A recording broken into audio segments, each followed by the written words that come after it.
5, 4, 3, 2, 1, amigos, bienvenidos a un episodio más de Autoterapeuta Podcast. Yo soy Luga Ballesteros y hoy vamos a continuar con el análisis del libro Constelar la Vida de Joan Garriga. Desde el episodio anterior, en donde yo estuve sola hablando del libro, estuvimos platicando acerca de varios conceptos importantes alrededor del tema de constelaciones. Recapitulando, los más clave es que es un tipo de terapia que se enfoca en el análisis sistémico de la persona. Cuando digo del análisis sistémico, me refiero a cómo es parte de un sistema y a partir de ahí cómo los movimientos del sistema impactan en el individuo y los del individuo en el sistema. El sistema del cual estamos hablando es el sistema familiar. Entonces estamos íntimamente vinculados y vamos a decir que todos nuestros ancestros forman parte de nosotros y nosotros de nuestros ancestros. Y entonces todo esto mueve, vamos a decir, maneras de forma energética, transgeneracional y que de alguna manera van impactando en las diferentes áreas de nuestra vida y en las diferentes generaciones y en las diferentes, vamos a decir, columnas. Si lo viéramos como una especie de árbol genealógico, entonces vamos a decir que los movimientos que se dan en nuestro sistema familiar se van de arriba abajo, de izquierda a derecha, y todo esto va generando un impacto muy fuerte. Otro asunto esencial de las constelaciones familiares es que tiene una mirada, vamos a decir, desde un punto de vista más espiritual y más energético, desde factores que tal vez no son constatables desde esta parte científica, lógica, numérica, matemática, etcétera, por lo cual existen personas, por lo cual existen personas que están muy escépticas, perdón, a creerles, entenderles y demás. Desde donde yo lo veo, y lo daba el ejemplo en el episodio anterior, es con la misma fe con la que de pronto crees en asuntos que tienen que ver con religión, cuando pides un deseo, cuando hablas con tu Dios, con el universo, con esta parte que tiene mucho más que ver con un asunto de intención, de sensación, de emoción, que son cosas que de alguna manera no se tangibilizan, pero también se sienten. Digamos que es con ese tipo de información, con ese tipo de inteligencia, con ese tipo de abordaje con el que vamos a ver las constelaciones familiares. La vez pasada estamos hablando de todos estos asuntos alrededor del tema de lo no científico, de sus implicaciones y de cómo, pues, es incuestionable que a final de cuentas en nuestro árbol genealógico hay muchísima información y esa información la traemos cargando. Algo que se hablaba mucho también en el episodio anterior es la parte de los secretos familiares y todos estos asuntos vergonzosos que de pronto existen en las familias. Entonces, retomando a partir de ahí, voy a empezar este episodio oficialmente con la siguiente frase de Joan Garriga que dice, cada sistema familiar tiene algo de laberinto o de embrollo. De la misma manera, cada individuo experimenta su vida como un laberinto con sus múltiples yoes, sus contradicciones, oposiciones, incongruencias y extravíos. Cada familia tiene asuntos por trabajar, asuntos que de repente resultan complejos, secretos familiares de asuntos que no están sobre la mesa de una manera abierta, porque generan vergüenza, porque qué va a decir la gente, porque cómo es posible que pasó esto. Y a final de cuentas, esta parte de mi apellido, mis familiares y demás, pues hablan mucho de quién soy yo. Y si algún miembro de la familia o yo mismo hizo algo que genera un tema, vamos a decir, de ridículo, de culpa, de una cuestión que está mal vista socialmente, entonces es muy común que estos asuntos se aíslen, se excluyan, se nieguen. En la parte de los secretos familiares no estamos hablando únicamente de eso que no se sabe, porque tal vez sí se sabe, pero eso que no se dice, eso que no se reconoce como parte de. Y no significa que entonces en todas las comidas familiares al terminar vamos a reconocer todas estas cosas dolorosísimas que están ahí, pero digamos que los contemplamos como parte de nuestra historia para que entonces no nos persigan. ¿Por qué? Porque cuando estamos hablando de la parte de luz y sombra en el ser humano, vamos a pensar que la luz es todo aquello de lo cual somos conscientes y la sombra es aquello de lo cual no somos conscientes. No es necesariamente que la luz sea lo bonito y la sombra sea lo feo, sino que aquello que reconozco en mí, tanto agradable como desagradable, y eso sería la luz, y lo que no reconozco en mí, tanto agradable como desagradable, eso sería la sombra. Lo que ocurre con la conciencia de una manera, yo diría, mágica, de verdad es impresionante, y yo lo veo muchísimo en mis terapias y muchísimo en mi vida personal, es que todo aquello que mi conciencia no está dispuesto a integrar como parte de sí mismo, se va a venir a manifestar en relaciones con ciertas personas o circunstancias para que yo logre integrar eso que no estoy reconociendo en mí. Partiendo de la base de que nada de lo humano me es ajeno, todas las personas de mi alrededor vienen a demostrarme cosas de mí que tal vez no tengo integradas y por eso hay personas con las que me resulta mucho más agradable estar, aunque tal vez tengan cosas que no me hagan sentir muy cómoda, pero digamos que las acepto más porque también entiendo que pues es parte de la humanidad. Pero aquellas cosas que me parecen así, o sea, completamente aversivas, desagradables, reprobables, detestables, todo eso tristemente se me va a venir a representar en diferentes relaciones. Y déjenme corregir esta palabra que dije tristemente, más bien integrativamente, enriquecedoramente, se me va a venir a representar en diferentes personas o situaciones. Y entonces estos personajes secundarios de la obra de teatro, en donde yo soy mi gran protagonista, ¿no? Van a venir a ayudarme a entender y a integrar partes de mí que no estoy alcanzando a ver o de mi sistema familiar. Por lo mismo, hay muchas ocasiones en las que me tocan continuamente X tipo de jefes, X tipo de parejas, X tipo de amigos, y es porque hay algo que no acabo de integrar en mí. Entonces, la conciencia universal, la conciencia de unidad, la gran alma, el quantum, como queramos verlo, me lo va a venir a poner en la cara para que entonces yo lo logre integrar en mí. Y como bien dice el budismo, el maestro aparece cuando el alumno está listo y se va cuando aprendió la lección. Entonces, si tienes X tipos de maestros que vienen continuamente, pues es probablemente porque aún no has o no hemos aprendido la lección. Regresando a la parte del libro, hay una parte que dice lo siguiente y ahorita lo explico. La fenomenología que proponen las constelaciones familiares es una forma de sacar a la bestia del encierro, descubriendo que no era tan fiera como parecía, sino que era alimentada por una narrativa envenenada, construida a partir de eventos dolorosos que no se integraron. En realidad, cualquier cosa, por terrible que haya sido, pierde su ferocidad cuando la miramos de frente. Entonces, fenomenología, ¿no? Un concepto ahí como medio rimbombante. Es una mirada filosófica de la vida, e incluso es una forma de hacer investigación, en donde la fenomenología estudia tal cual los fenómenos como son, por lo tanto, es esencialmente subjetiva, y esencialmente impermanente y esencialmente efímera sería la palabra, ¿no? Que es este momento que estamos observando, el fenómeno tal cual es, y no queremos llegar a conjeturas o a conclusiones en donde continuamente se nos demuestra algo, porque eso tendría que ser un poco más como método científico. Y bueno, por supuesto en la parte de constelaciones familiares y en sí en general en el tema del comportamiento humano y demás, pues existen muchísimas variaciones porque hay demasiados factores en el laberinto de la mente como para llegar a conclusiones. De pronto se llegan a ciertas conclusiones en donde nos hablan que repetidamente existe X tipo de comportamiento, cuando se tuvo X tipo de historia familiar, etcétera, pero no es una cuestión definitiva y concluyente de una manera científica. La fenomenología lo que hace es tomar las situaciones como están y a partir de ahí aprender a ver cómo están sucediendo. Entonces, cuando estamos en un momento de constelaciones en donde una representación nos plantea en una escenografía ciertos movimientos y ciertas situaciones que ocurrieron o que están ocurriendo en nuestro sistema familiar, entonces, para lo que nos sirve la fenomenología es para darnos cuenta de las cosas tal y como son y a partir de ahí aprender a integrar y a recibir lo que la persona esté lista para recibir y su forma de interpretarlo.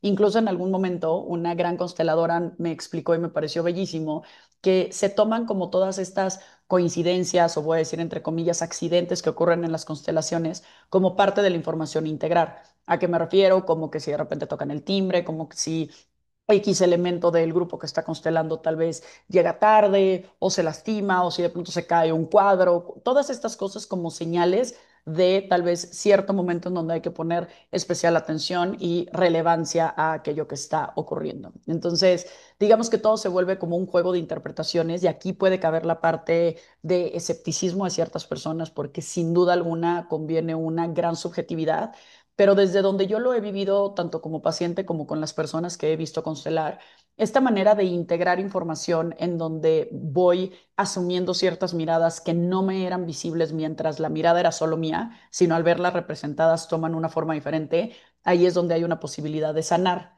Entendiendo que sanar no es necesariamente que deje de doler, hay tragedias familiares espantosas. Sin embargo, el sanar es aceptarlas como parte de mi historia y entender que también gracias a ellas o por ellas, y no digo gracias como creyendo que son bendiciones y demás, simplemente creyendo que debido a que estas situaciones ocurrieron, yo soy la persona que soy y he tenido la vida que he venido teniendo. Que aquí, de hecho, justo al final del libro, en el epílogo, menciona a Nietzsche, Joan Garriga, con un concepto que ya algún día habíamos visto en el episodio de filosofía existencial, de amor fati, que tiene mucho que ver con esto, se los voy a leer. Dice, aceptación, asentimiento, entrega son algunos de los mensajes principales de este libro. Nietzsche lo expresó con el concepto de amor fati, característico del superhombre, aquel que ante la entrecomillada muerte de Dios, que la muerte de Dios desde esta noción significa la moral tradicional y de las ideologías, o sea, es la muerte de este concepto de Dios como Dios castigador, como cuidado con los pecados, como toda esta parte como ultra enfocada a lo dogmático y no tanto a generar el criterio en las personas, tiene la capacidad de mirar a la realidad cara a cara y encontrar solaz abrazándola, aunque su pecho estalle de dolor. El amor fati se puede afinar con el diapasón de la humildad, llevándolo más allá del yo personal, convirtiéndolo en una llave maestra de nuestro asentamiento en la vida espiritual. Y por vida espiritual entiendo un sentir y reconocer un lugar silencioso, a la vez que luminoso, en el centro de nuestro ser. No es el cuerpo, ni siquiera la mente. Es un centro que nos susurra. Abrázalo todo. Trata todo como si fuera sagrado, porque quizá nada lo sea, siéndolo. Esta frase, ay, se me súper, súper, súper quedó del libro, ¿no? Esto de abrázalo todo, trata todo como si fuera sagrado, porque quizá nada lo sea, siéndolo, que es un poco frente a este escepticismo o ateísmo, ¿no? Alrededor del tema espiritual.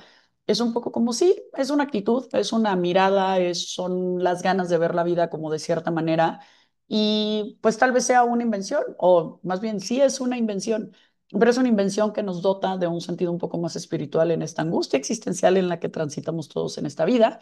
Entonces, esta noción de abrazar y tratar a las cosas como desde un lugar muy bendecido y muy con un para qué en el futuro, entonces puede ser muy útil. Justamente una de mis reflexiones más recientes acerca de la vida es que le pongo mucha atención a cuando de pronto algo pasa en mi vida que tal vez milimétricamente tuvo que haber ocurrido como ocurrió para que se diera determinada circunstancia.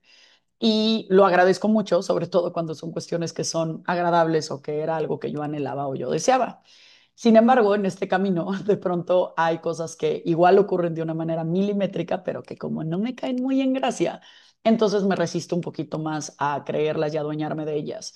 Y un pensamiento que estuve teniendo en los últimos meses es a tratar, reconocer y abrazar con la misma fe de magia y de un mensaje mucho más trascendente para aquello que me toca vivir en la vida, también aquello que se me quita, aquello que deseo y no se cumple y aquello que tal vez tiene un plan mucho más grande para mí. Sé que es solamente una creencia y una noción, pero bueno, creo yo que me gusta vivirlo de esa forma para tratar de integrarlo con mucho mayor sabiduría.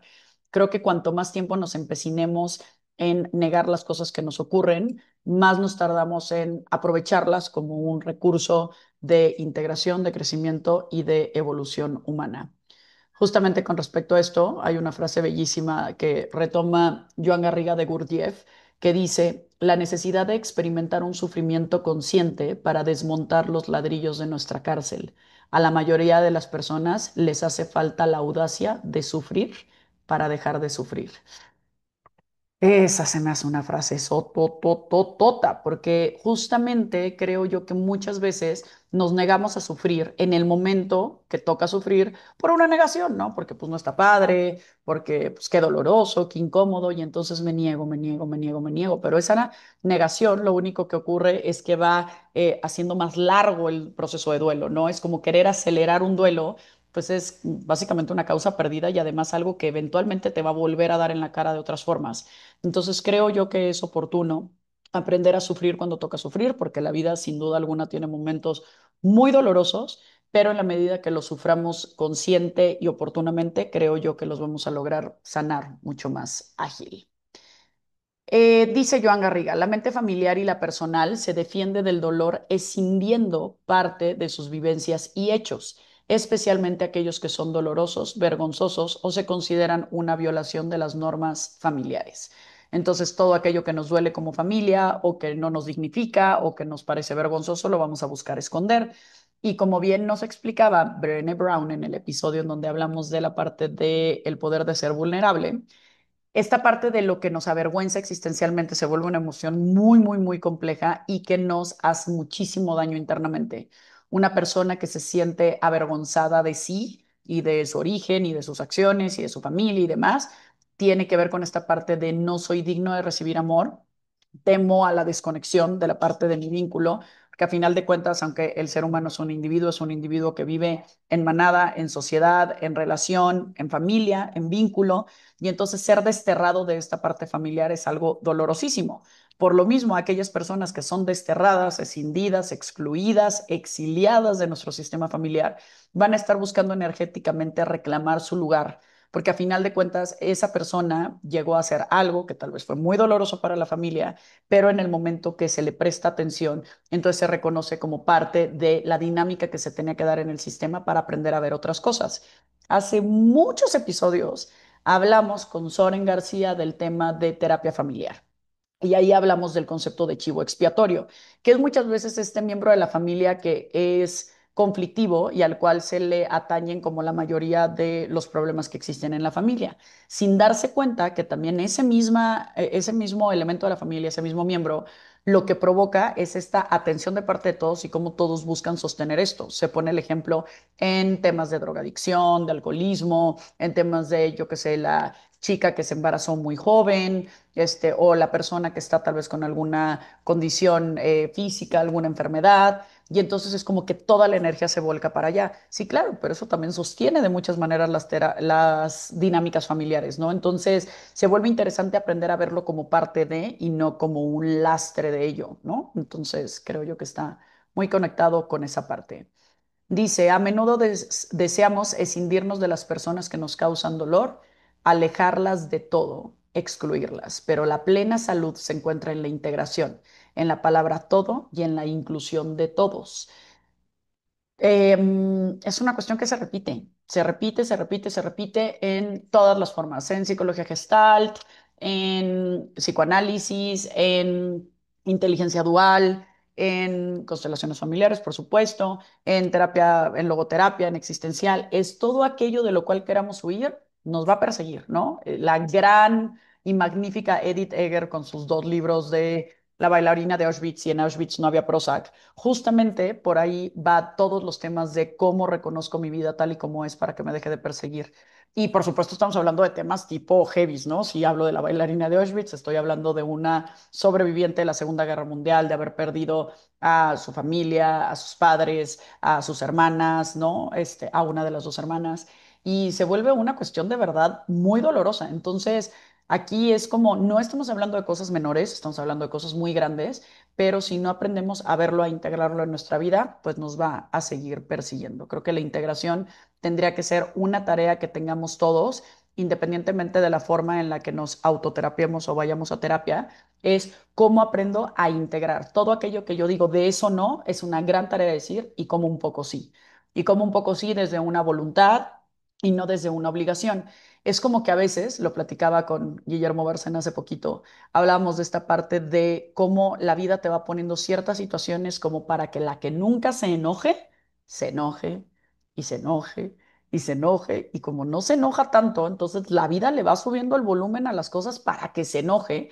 Y si no aprende a enojarse voluntariamente con cierta postura de límites, con cierto decir hasta aquí con ciertas cosas, le va a pasar algo verdaderamente mucho más grave para que entonces eso que está confrontando ya sea como ya totalmente involuntario, ¿no? Ya el enojo vaya a otros niveles y eso, por supuesto, puede traer implicaciones mucho más graves, ¿no? Cuando actuamos desde esta ira, desde este lugar ya que no concibe largo plazo, que ya no tiene memoria, que ya no tiene nada, lo único que tenemos es sed de venganza y desde esos lugares puede llegar a ser muy doloroso y nos volvemos esclavos eventualmente de también eso. Entonces, digamos que le sumamos tragedia familiar a la vida, ¿no? Entonces, desde ahí es esta parte importante de cómo aprendo a integrar lo que no tengo integrado en mí. Desde esta parte de integración, pues estamos hablando de integrar dos miradas continuamente en esta teoría de dualidad que hemos revisado muchísimo en la Conciencia sin Fronteras, justamente en el episodio con Guillermo Bárcena hablando de la parte de energía femenina y masculina. Entonces, estamos en una dialéctica, es decir, en un diálogo continuo entre el soy individuo o soy parte de mi sistema, entre el soy buena persona o soy mala persona, entre estoy en lealtad con mi familia o estoy en deslealtad con mi familia. Y son dialécticas, es decir, diálogos continuos que se van conectando para que en la medida en la que se integren haya en realidad mayor sanación. Y dice aquí Joan Garriga que la dialéctica entre la exclusión y la inclusión es una de las más importantes de la vida, que tiene que ver con esta parte de integrar e incluir a todos los elementos del sistema. Dice que todos deberemos perderlo todo en algún momento para estar realmente cerca de Dios. Y creo yo que indudablemente en los momentos en donde más nos pesa la vida, donde más la vida nos dobla las rodillas, nos rinde frente al hágase tu voluntad, es cuando pues tocamos esta parte de espiritualidad, porque hay veces que ya los recursos psicológicos, físicos, científicos, pues ya llegaron a su tope y ahí ya no encontramos respuestas. Los estoicos. Los estoicos son una corriente filosófica que habla de esta contemplación de las emociones desde un lugar un poco más apartado, dejando que sí las emociones nos envíen mensajes y sean parte de nosotros, pero que no se adueñen de nosotros para entonces solamente actuar desde la emoción. Los estoicos es un temazo, yo me voy a poner a estudiarlo y eventualmente podremos hablar de ello, pero retomando esta parte de los estoicos, dice esto Joan Garriga.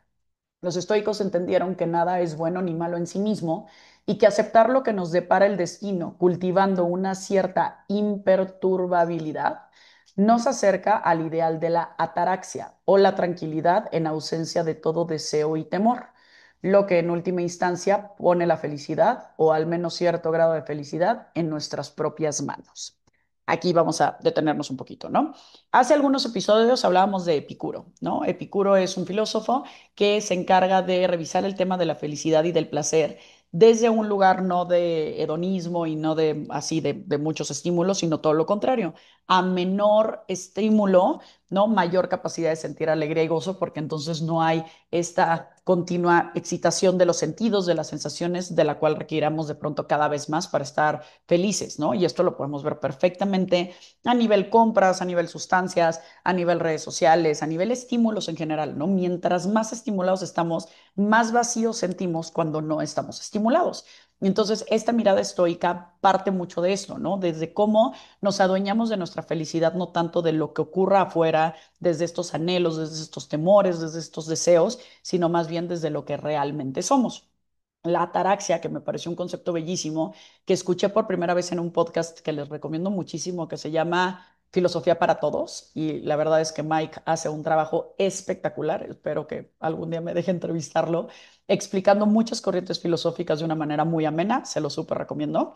Bueno, lo que Mike explica con respecto a la ataraxia es que en esta mirada filosófica, en donde los griegos tenían esta mirada de los dioses a través como de las diferentes circunstancias que pasaban en el mundo, parecía que los dioses castigaban a los humanos con sus diferentes acciones en torno a la parte de si las tormentas, de si los temblores, de si las muertes, de todo lo que ocurría en Grecia en ese momento eran como los castigos de los dioses. Y entonces la gente vivía con este temor de Dios porque nos van a castigar. No se generaba tanto esta parte de criterios, sino que era, vamos a decir, una ética mucho más autoritaria a partir del miedo de que los dioses se van a enojar.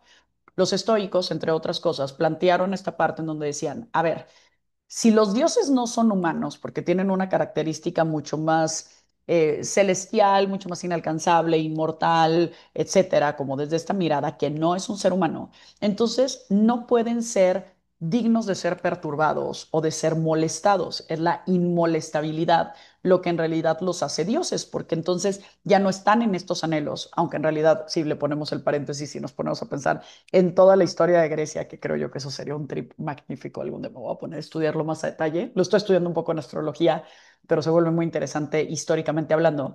Pues a final de cuentas los dioses están hechos a imagen y semejanza de aquel que los crea, que somos los seres humanos. Entonces, pues se les atañen todas estas historias que están conectados con los celos, el drama, no, los engaños, las pasiones, la ambición y todas estas cuestiones que son humanas.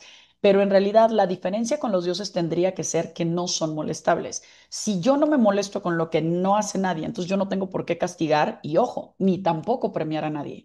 Entonces, desde este lugar, aprendo a ver las cosas con cierta distancia que favorece que entonces yo no estoy recibiendo continuamente estos castigos divinos ni nada, sino que más bien son asuntos que ocurren y desde ese lugar en el que ocurren los tomo como parte de un mensaje para mi mayor evolución. Mientras leí este pedacito, me acordé de un cuento que alguna vez escuché que está bien padre que les voy a contar, que dice, un campesino recibe un caballo como regalo y los vecinos le dicen, ¿qué suerte tienes? El campesino responde, no sé si es suerte o no. El hijo monta el caballo, pero se cae y se rompe una pierna. Y los vecinos le dicen, ¡qué desgracia! Y el campesino responde, no sé si es desgracia o no. Al poco tiempo hay una guerra y reclutan a todos los jóvenes, menos al hijo porque está herido. Los vecinos dicen, ¿qué suerte tienes? Y el campesino responde otra vez, no sé si es suerte o no. Qué bonito, ¿no? Son estos, dice mi querida Andrea Bruguera, que también tengo un episodio precioso con ella alrededor del tema de hábitos, porque es excelente nutrióloga. Dice ella que se llaman regalos mal envueltos. Son situaciones que nos trae la vida que a momentos no entendemos muy bien por qué y nos resistimos y nos enojamos por aquello que nos brinda, pero con el paso del tiempo nos damos cuenta que un poco debido a eso se tornaron ciertas circunstancias y hoy podemos verlo hacia atrás desde un concepto de amor fati que estábamos hablando hace un rato, como este amor a la vida tal y como ha sido por todo lo que nos ha permitido integrar y transitar. Dice Joan Garriga, por realidad y perfección entiendo las mismas cosas. Y esto me parece magnífico, ¿no? Es esta continua de pronto mirada del ser humano de decir, mira, pues no está perfecto, pero tal, o bueno, a ver, no me siento perfecto, pero no estoy al 100. Y estas nociones de perfección, como si la perfección fuera falto de error, falto de obstáculo, falto de riesgo, falto de complejidad, me parece totalmente inconcebible, porque claramente la naturaleza, por ejemplo, es perfecta, ¿no? Y entonces, pues, ¿qué tiene? Y tiene momentos en donde se caen las hojas de los árboles en otoño y no decimos como, es imperfecta. No, está en un ciclo perfecto en donde tiene que florecer, sostenerse, el calor, luego caer las hojas, luego llegar a este frío invierno que queme todo y que vuelva a iniciar. Y entonces son ciclos, son asuntos que se vuelven patrones circulares o de espirales para que la vida permanezca. Pero de alguna manera queremos los seres humanos las cosas fijas, estables, absolutamente inamovibles, ¿no? En esta parte de la impermanencia nos habita una gran angustia de decir, pero ¿por qué las cosas no se pueden quedar tal y como son? Porque eventualmente, aparte de que nos aburriría, no llegaríamos a evolucionar y como parte de la naturaleza que tenemos, la naturaleza está en un continuo movimiento, el mismo sistema solar y demás. Entonces, esta necedad de querer detener las cosas, pues es básicamente totalmente utópica, ¿no? No estoy diciendo que sea fácil, pero para nada, ¿no? O sea, me peleo mucho y continuamente con muchas cosas que me duele que ya no sean como antes eran o que de pronto se acaban o todo esto, pero creo yo que es el gran mensaje de la contemplación, del budismo, el mindfulness, que es prestarle atención a las cosas mientras están, porque si de algo estamos seguros es de que se van a acabar. Y no es por generar un tema de ansiedad, sino por generar un tema de realidad. Algo que se vuelve súper importante hablar en el tema de las constelaciones es el tema de las lealtades familiares. Y casi voy cerrando con el episodio. Digo, todavía falta mucha información de las lealtades, pero la quiero expresar aquí, ¿no? El tema de las lealtades dice lo siguiente. Ay, espérenme, ya me perdí. Acá estoy. Ok, estamos vinculados incluso con las personas de las que deseamos alejarnos. Entonces, la tía tal, el abuelo tal, mi mamá tal, mi hermano tal, estamos vinculados en que nos deseamos alejarnos. Entonces, es un tema de aceptar, es parte de, te guste o no, e impacta en tu sistema familiar. Ahora, asumir nuestros vínculos con personas a las que ni siquiera hemos elegido nos ayuda a vivir con más sentido y ligereza, aunque nos cueste comprender la naturaleza de este tipo de lazos, ¿no? No es como que vas a llegar, imagínate, como si llegaras a un nuevo trabajo y es como que, ay, pero me cae mal el de contabilidad y la de marketing. Los pueden quitar para que mi vida sea completamente agradable. No, eso no pasa. Y así igualito pasa en el sistema familiar. Entonces hay personas que te confrontan, que te vienen a demostrar algo y que en la medida que los asumas como parte de, vas a lograr evolucionar como persona de una manera mucho más ágil.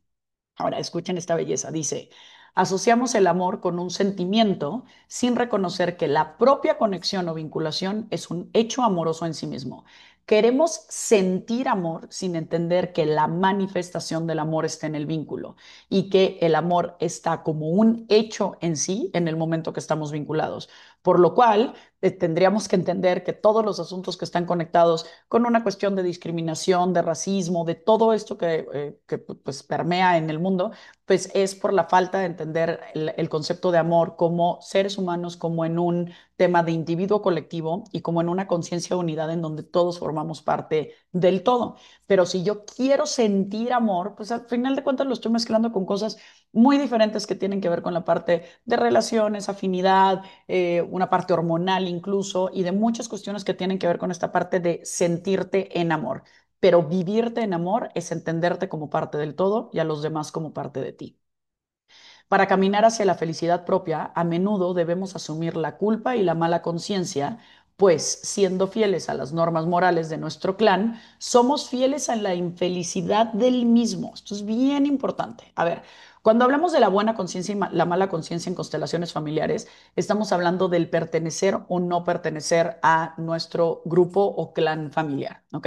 Por esto se repiten continuamente ciertas situaciones en las familias para seguir perteneciendo. Entonces nos encontramos con, yo qué sé, alcoholismo en la familia, particularmente en el lado de los hombres, o nos encontramos con enfermedad, particularmente en las mujeres, o nos encontramos con parejas que continuamente se rompen, o con matrimonios que aunque sean profundamente infelices se sostienen pase lo que pase, o asuntos que tienen que ver ya con enfermedades, con abortos, con adicciones, con asuntos que tienen que ver con herencias legales, economía, es decir, hay muchos asuntos que se van tratando y de verdad a mí me vuela la cabeza y se me cae la baba de pronto encontrar así una característica súper particular, muy extraña, no común en una persona y que de pronto no solo la tenga la persona, sino que también la tuvo la tía y también la tuvo la mamá. Y es como, güey, no, ahí está, se me hace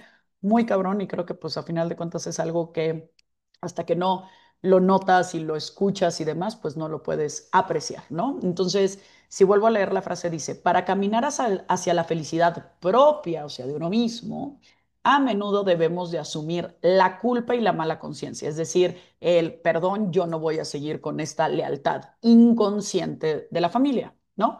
Pues, siendo fieles a las normas morales de nuestro clan, somos fieles a la infelicidad del mismo. Es decir, si yo soy fiel a que las mujeres de mi familia no logran tener pareja, pues entonces también estoy siendo fiel a esa infelicidad de tal vez algo que yo quisiera elegir como diferente. Si yo soy fiel a que los hombres de mi familia son alcohólicos y yo quiero elegir no ser alcohólico, entonces estoy teniendo en este entrecomillado concepto de mala conciencia de constelaciones ser desleal o infiel a mi familia. Sin embargo, es para tener una conciencia lúcida, es para llegar a este camino que nos marca el libro de la diferencia del amor ciego al amor lúcido.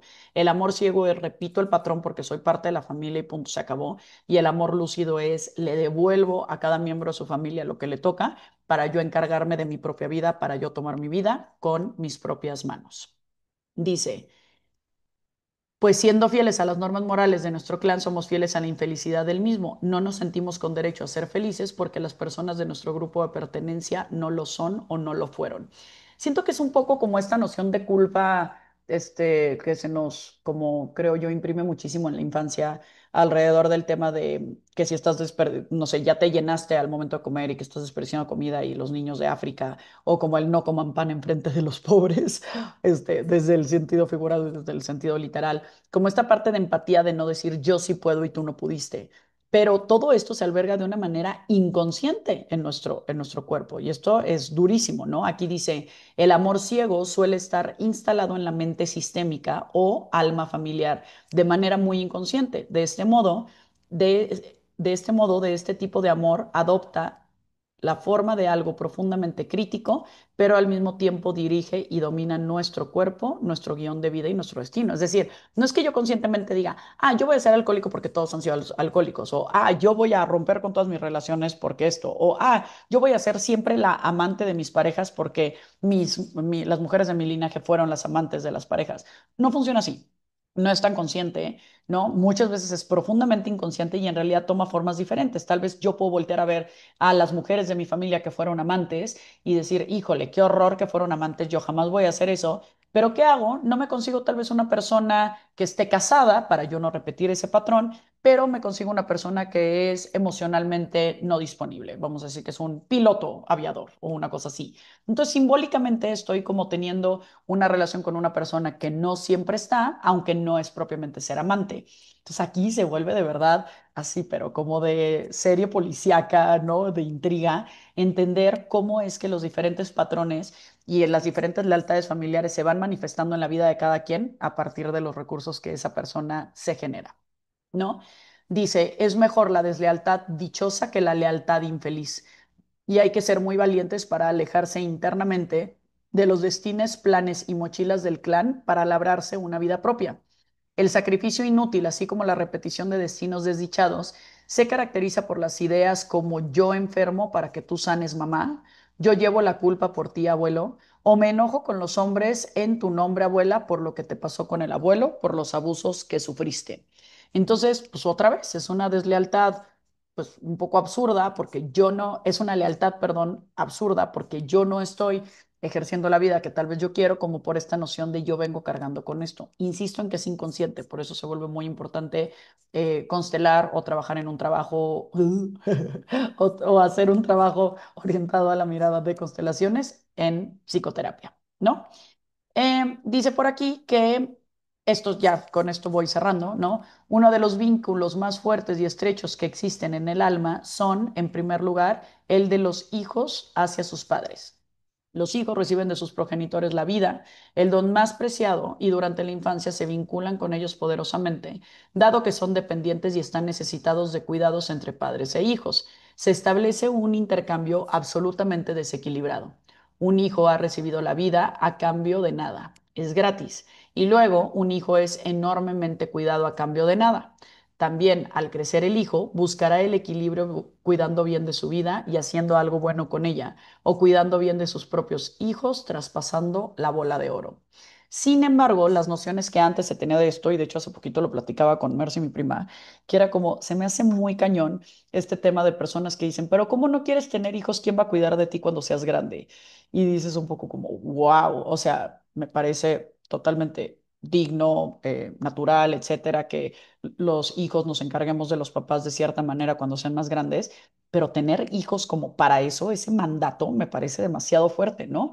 Que a final de cuentas se trae esta parte de culpa de yo que te di la vida y tú que no me quieres y tú que no me pelas y tú que no me procuras. Y entonces desde esta culpa, pues obviamente no hay un vínculo elegido, sino que esta parte que tiene que ver con me debes, ¿no? Y esta sensación de deuda se vuelve, por supuesto, súper cargada de culpa, de una sensación de no merecimiento y de una eterna esclavitud frente al sistema familiar. Sin duda, los niños y los adultos mayores son las personas más vulnerables en esta parte de requerir el cuidado de los jóvenes y los jóvenes adultos y los adultos, ¿no? Estoy completamente de acuerdo con eso. Pero esa mirada como de por qué me debes, híjole, me parece muy fuerte y creo que hay muchos que todavía traemos, ¿no? Como esta historia en donde pareciera que es la parte de yo devuelvo, ¿no? La gracia, la bendición de la vida, los privilegios que mis padres me dieron, dándoles mi vida a cambio, cuando en realidad la manera en la que creo yo que vale más la pena vivirlo es viviendo una vida muy digna para aquello que viene. Y por supuesto en esa elección, teniendo el vínculo más saludable posible con mis padres y con las personas que me rodean.